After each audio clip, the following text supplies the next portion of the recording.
ಇಡಿ ಏನು ನೋಟಿಸನ್ನು ಕೊಟ್ಟಿದೆ ಅದರಲ್ಲಿ ನೀವು 3 ವಿಚಾರಗಳನ್ನು ಬಹಳ ಪ್ರಮುಖವಾಗಿ ಅರ್ಥ ಮಾಡ್ಕೋಬೇಕು. ಓಕೆ, ದೊಡ್ಡ ಮಟ್ಟದಲ್ಲಿ ಚರ್ಚೆ ಆಗ್ತಾ ಇದೆ. ಸಿದ್ದರಾಮಯ್ಯನವ್ರನ್ನ ಅರೆಸ್ಟ್ ಮಾಡ್ತಾರಾ, ಮಾಡೋದಿಲ್ವಾ, ಬಂಧನ ಸಾಧ್ಯತೆ ಇದೆಯಾ ಇಲ್ವಾ, ತಪ್ಪುಗಳಾಗಿದೆಯಾ ಇಲ್ವಾ, 3 ಪಾಯಿಂಟಲ್ಲಿ ಹೇಳ್ತೀನಿ. 1ನೇ ಪಾಯಿಂಟ್ ಏನಾಗಬೇಕು, ಇಡಿ ಕೊಟ್ಟಿರೋ ವಿಚಾರಕ್ಕೆ ಸಂಬಂಧಪಟ್ಟಾಗೆ 1 ಪಾಯಿಂಟ್ ಹೇಳುತ್ತೆ, ಮೂಡಾದಲ್ಲಿ ದೊಡ್ಡ ಮಟ್ಟದ ಅಕ್ರಮ ಆಗಿದೆ, 700 ಕೋಟಿ ರೂಪಾಯಿ ಅಕ್ರಮವಾಗಿದೆ, 1095 ಸೈಟ್ಗಳನ್ನು ಅಕ್ರಮವಾಗಿ ಬೇರೆ ಬೇರೆ ರೀತಿಯಲ್ಲಿ ಹಂಚಲಾಗಿದೆ. ನಂಬರ್ 1. ಈಗ ನೀವು ಅರ್ಥ ಮಾಡ್ಕೋಬೇಕು, ಇದು ಯಾರ ಮೇಲೆ ಹೊರೆ ಆಗಬಹುದು. ನಂಬರ್ 1, ಯಾರ ಮೇಲೆ ಹೊರೆ ಆಗ್ಬೋದು? 700 ಕೋಟಿ. ಅರ್ಥ ಮಾಡ್ಕೊಳ್ಳಿ, ಯಾರ ಮೇಲೆ ಹೊರೆ ಆಗ್ಬೋದು? ಆಗಿದೆ, ಭ್ರಷ್ಟಾಚಾರ ಆಗಿದೆ, ಯಾರ ಮೇಲೆ ಹೊರೆ ಆಗ್ಬೋದು? ಅದು ಕೇವಲ CM ಪತ್ನಿಯದ್ದು ಮಾತ್ರ ಹೇಳ್ತಾ ಇಲ್ಲ, ಒಟ್ಟಾರೆಯಾಗಿ 1995 ಸೈಟ್ಗಳ ಬಗ್ಗೆ ಹೇಳ್ತಾ ಇದ್ದಾರೆ. 2ನೇದು CM ಸೈಟಿಗೆ ಬನ್ನಿ. CM ಸೈಟಿಗೆ ಬಂದಾಗ ಏನಾಗುತ್ತೆ, ಅಲ್ಲಿ ಫ್ಲ್ಯಾಟ್ ಸೈಟ್ ಮಾಡಿ ಮಾರಿರುವಂಥ 20 ನಿವೇಶನಗಳನ್ನ ಆಲ್ರೆಡಿ ಮಾರಿ ಆಗಿದೆ.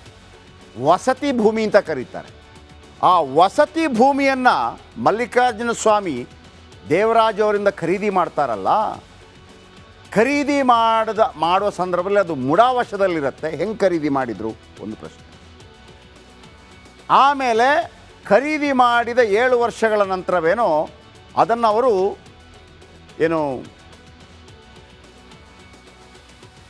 ಪರಿವರ್ತನೆ ಮಾಡಿಕೊಡಿ, ಇದು ಕೃಷಿ ಭೂಮಿ ಪರಿವರ್ತನೆ ಮಾಡಿಕೊಡಿ ಅಂತ ಹೇಳ್ತಾರೆ. ಬಟ್ ಅದು ಕೃಷಿ ಭೂಮಿ ಅಲ್ಲ, ಅದು ವಸತಿ ಭೂಮಿ ಆಗಿರುತ್ತೆ. ಆ ಪರಿವರ್ತನೆ ಮಾಡಿ ಕೊಟ್ಟಿದ್ದಾರೆ. ಯಾರು ಕೊಟ್ಟಿದ್ದು? ತಹಶೀಲ್ದಾರ್ ಮತ್ತು ಜಿಲ್ಲಾಧಿಕಾರಿಗಳು. 3ನೇದು, ಸಿದ್ದರಾಮಯ್ಯನವರ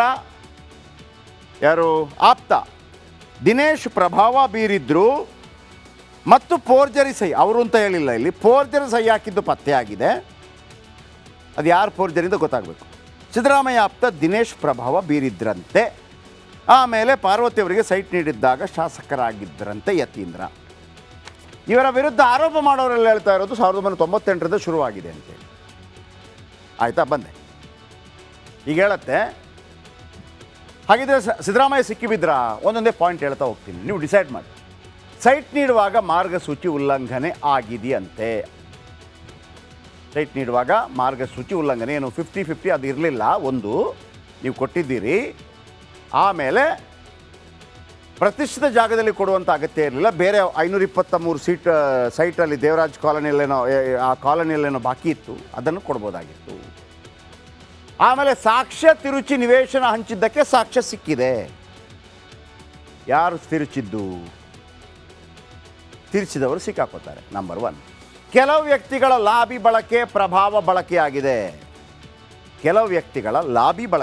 ಪ್ರಭಾವ ಬಳಕೆಯಾಗಿದೆ. ವೀಕ್ಷಕರೇ, ಇದು ಕೇವಲ ಸಿದ್ದರಾಮಯ್ಯನವರನ್ನು ಹೇಳ್ತಾ ಇಲ್ಲ, ಇದು 700 ಕೋಟಿಯ ಸ್ಕ್ಯಾಮ್ ಬಗ್ಗೆ ಹೇಳ್ತಾ ಇದ್ದಾರೆ. ಕೆಲವು ವ್ಯಕ್ತಿಗಳ ಲಾಬಿ ಅಂತಂದರೆ ಬೇರೆ ಬೇರೆ ಎಲ್ಲ ಬರ್ತಾರೆ. ಈಗ ಎಲ್ಲ ಹುತ್ತದಿಂದ ಒಂದೊಂದೇ ಬರ್ತದೆ, ಪ್ರಭಾವ ಬರುತ್ತೆ. ಫೋರ್ಜರಿ ಸಹಿ ಹಾಕಿದ್ದು ಪತ್ತೆ ಹಚ್ಚಿದ್ದಾರೆ ಇಡಿ. ಯಾರು ಫೋರ್ಜರಿ ಸಹಿ ಹಾಕಿದ್ದಾರೆ? Very important. CM ಹಾಕಿದ್ರಾ? CM ಮಗ ಹಾಕಿದ್ರಾ? CM ಪತ್ನಿ ಹಾಕಿದ್ರಾ? ದಿನೇಶ್ ಹಾಕಿದ್ರಾ? ಅಥವಾ ಬೇರೆ ಸೈಟ್ಗಳು 700 ಕೋಟಿಯ ಸೈಟ್ಗಳಲ್ಲಿ ಬೇರೆ ಯಾರಾದರೂ ಹಾಕಿದ್ರಾ? ನೆಕ್ಸ್ಟ್ ಬರುತ್ತೆ, ವೆರಿ ಇಂಪಾರ್ಟೆಂಟ್. ಸಿದ್ದರಾಮಯ್ಯ ಆಪ್ತ ದಿನೇಶ್ ಪ್ರಭಾವ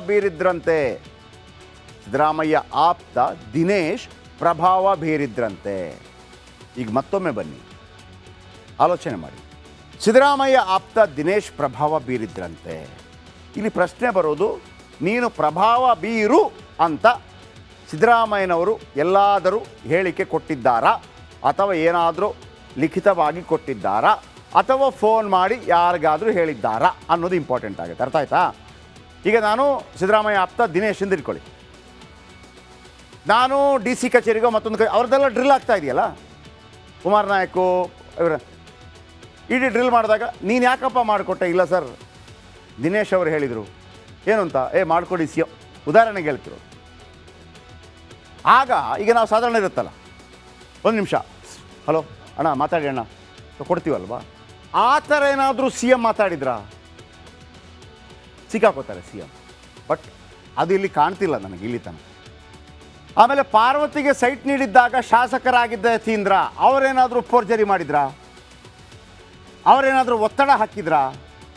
ಒತ್ತಡ ಅಂದರೆ ನೀವು ಸಾಕ್ಷಿ ಕೊಡಬೇಕು.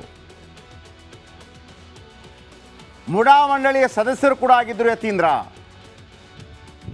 ಆ ಅವಧಿಯಲ್ಲಿ ಸಿದ್ದರಾಮಯ್ಯ ವಿಪಕ್ಷದ ನಾಯಕ. ಒನ್ಸ್ ಅಗೇನ್ ಯತೀಂದ್ರ ಪ್ರಭಾವ ಬೀರಿದ್ರ, ಸಿದ್ದರಾಮಯ್ಯ ಪ್ರಭಾವ ಬೀರಿದ್ರ, ಅಥವಾ ಅವರ ಆಪ್ತರು ಪ್ರಭಾವ ಬೀರಿದ್ರ, ಅಥವಾ ಈಗ ಒಬ್ಬರ ನೋಡಿದಾಗಲೇ ಮಾಡಿಕೊಡ್ತಾರಲ್ಲ. ಈ ವೆರಿ ಕ್ಲಿಯರ್ ಹೇಳ್ಬಿಡ್ತೀನಿ ವೀಕ್ಷಕರೇ. ಸಿದ್ದರಾಮಯ್ಯ ಒಂದು ವೇಳೆ ಸಿಕ್ಕಾಕೊಳ್ಳೋದಿದ್ದರೆ ಯಾವುದು ಗೊತ್ತಾ? ಯಾರಿಗಾದರೂ ಡಿ ಸಿಗೆ, ಯಾರಿಗಾದರೂ ತಹಶೀಲ್ದಾರ್ಗೆ ಫೋನ್ ಮಾಡಿ ಅದು ಮಾಡಿಕೊಡಪ್ಪ ಅಂತ ಹೇಳಿದರೂ ಕೂಡ ಅದು ಪ್ರಭಾವ, ಅದು ರಾಜಕೀಯ ಅಧಿಕಾರ ದುರ್ಬಳಕೆ.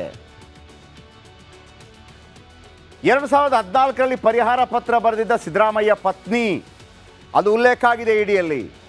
ಅದು ಅವ್ರು ಹೇಳಬೇಕಾಗಿಲ್ಲ, ನಮಗೆ ಗೊತ್ತಿದೆ, ಅವ್ರು ಹೇಳಿದ್ದಾರೆ, ನಾವು ಬರೆದಿದ್ದೀವಿ ಅಂತೇಳಿ. ನಾವು ರಿಪಬ್ಲಿಕನ್ ಏನು ಮಾಡಿತ್ತು, ಇಲ್ಲ ವಿಜಯನಗರದಲ್ಲೇ ಕೊಡಿ ಅಂತ ನೀವು ಒತ್ತಾಯ ಮಾಡಿದ್ರಿ, ಅದು ತಪ್ಪಾಗತ್ತೆ. ನಾಳೇನಾದರೂ ವೈಟ್ನರ್ನ ಕೆಳಗಡೆ ವಿಜಯನಗರದಲ್ಲೇ ಕೊಡಿ ಅಂತ ಏನಾದರೂ ಸಿದ್ದರಾಮಯ್ಯ ಪತ್ನಿ ಆಗಲಿ ಸಿದ್ದರಾಮಯ್ಯನವರು ಮಾಡಿದರೂ ಕೂಡ ಅದು ಕಾನೂನು ವಿರೋಧಿ ಆಗುತ್ತೆ. ನೀವು ಹೆಂಗಿದೆ ಫೋರ್ಸು, ಅದು ಪ್ರಭಾವ. ಸಿದ್ದರಾಮಯ್ಯ ಪತ್ನಿಯನ್ನ ಕಾರಣಕ್ಕಾಗಿ ಮಾಡಿದರು. ನಿಮಗೆ ಕೊಡಬೇಕಾಗಿರೋದೆಲ್ಲ ಒಂದು ಚಿಲ್ಲರೆ ಜಾಗದಲ್ಲಿ ನೀವು ಇಲ್ಲಿ ಕೇಳಿದ್ದೀರಿ. ಆದರೆ ಮುಡಾ ಮುಖ್ಯಸ್ಥ ಆಗಿದ್ದಂಥ ನಟೇಶ್ ಏನಾದರೂ ಕೊಟ್ಟಿದ್ದರೆ, ಇವರು ಗೊತ್ತಾಯ್ತಲ್ಲ ನಿಮಗೆ, ಅವ್ರು ಫೋನ್ ಮಾಡಿದ್ರೋ ಇಲ್ಲೋ, ಫೋನ್ ಮಾಡಿ ಕೊಟ್ಟರಂತೂ ಸಿಕ್ಕಾಕೋತಾರೆ, ಮಾಡದೆ ಕೊಟ್ಟಿದ್ರೆ ನಟೇಶ್ ಸಿಕ್ಕಾಕೋತಾರೆ. ಅರ್ಥ ಆಯ್ತಲ್ಲ? ಜಿಲ್ಲಾಧಿಕಾರಿಗಳಿಗೆ ಫೋನ್ ಮಾಡಿದ ಕಾರಣಕ್ಕಾಗಿ ಜಿಲ್ಲಾಧಿಕಾರಿ ಕೊಟ್ಟಿದ್ರೆ ಸಿದ್ದರಾಮಯ್ಯ ಸಿಕ್ಕಾಕೋತಾರೆ.